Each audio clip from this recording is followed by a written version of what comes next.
Hey guys, this is UltraCrazy63 here, and today we're going to be reacting to the Odds Ones Out video and action. called The Book I Made as an Adult. So here we go. So, Mr. James, Is it rolling? Yes. And action. So, Mr. James, is it true that you wrote a book? Oh, that thing? Yes, the rumors are true. One afternoon, I was just thinking to myself, why aren't I a published author yet? So I just jotted down some notes and doodles, and then I thought, people should pay money for this.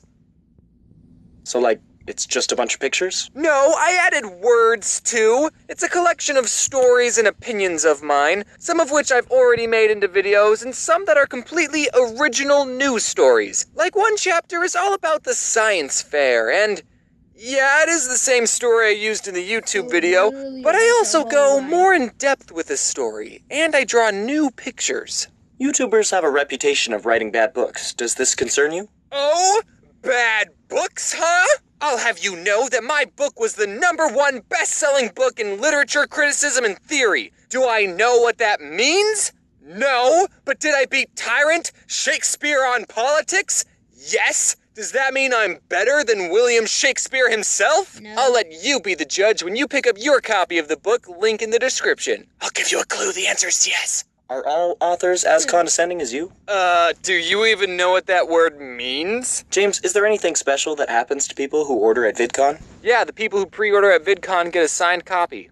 What about people who aren't going to VidCon? Sucks to be them. Cut, come on. Haha, that was a good joke. So I actually am going to be selling signed copies. I'll be signing the first 1,000 copies to people who pre-order the book on my website. Check the link in the description. Also, speaking of my site, I've revamped the whole thing and got a bunch of new merchandise. Check it out if you have some free time. Christmas is right around the corner, guys. There's also non-signed copies available if you just want to pre-order it regularly, or you can wait until August when the book comes out and buy it at Barnes & Noble or your local bookstore. And depending on how well these signed copies sell, I'll release more. We'll see. If you're interested, then I'll update everything on Twitter, so follow me on Twitter to be updated. Anyway, authors sure can be stuck up sometimes. Like this one time when this pretty well-established author was coming to my town and was doing a signing. I say well-established, but I'm sure if I said his name, you guys wouldn't actually know who he is. Anyway, at his signing, he gave an hour-long talk, and he said he wasn't going to do a Q&A segment because he said he'd been an author for so long that he felt that he already answered every question ever. Okay, Mr. Yahoo Answers, sorry our questions bothered you so much. And then after you listen to him talk, you gotta go up to meet him to get a book signed,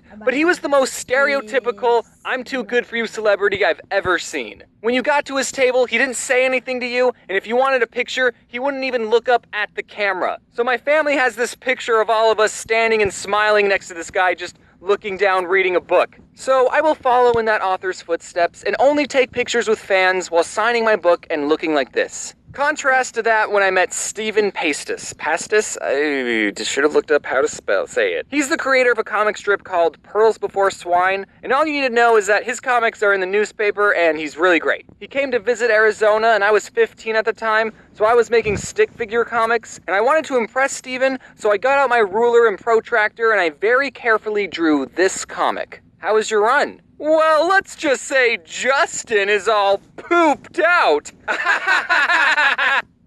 What happened?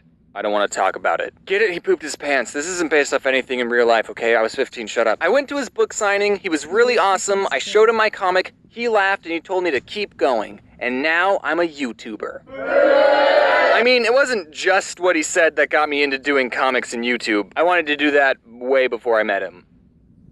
Anyway, he was nice. Ironically enough, I was never a fan of reading, and I think a big part of it was that teachers forced you to read books you didn't want to read. So if this book becomes the next Romeo and Juliet or Grapes of Wrath, and teachers make their students write book reports on this book, then I'll make it easy for all of you. In the description of this video, I will create an already completed book report for this book. Now, I know what some of you are thinking. James, won't the teachers know if all the book reports are the same? Yes, they will, which is why I added some blank spaces for you to put in your own words. It's sort of like a Mad Lib that you turn in for homework. And this book report doesn't even have to be on my book. You can use it for any book. So if you have a book report due tomorrow, then check the link in the description. Trust me, you'll get at least an 80%. You know, the people who already pre-ordered this book are pretty ballsy. They don't even know what this book's about. For all they know, it could have just been a single picture of me laughing at all the money they gave me. But it's not that. I promise. That's just the inside sleeve. And that's the end of the video, everyone. I'll see you at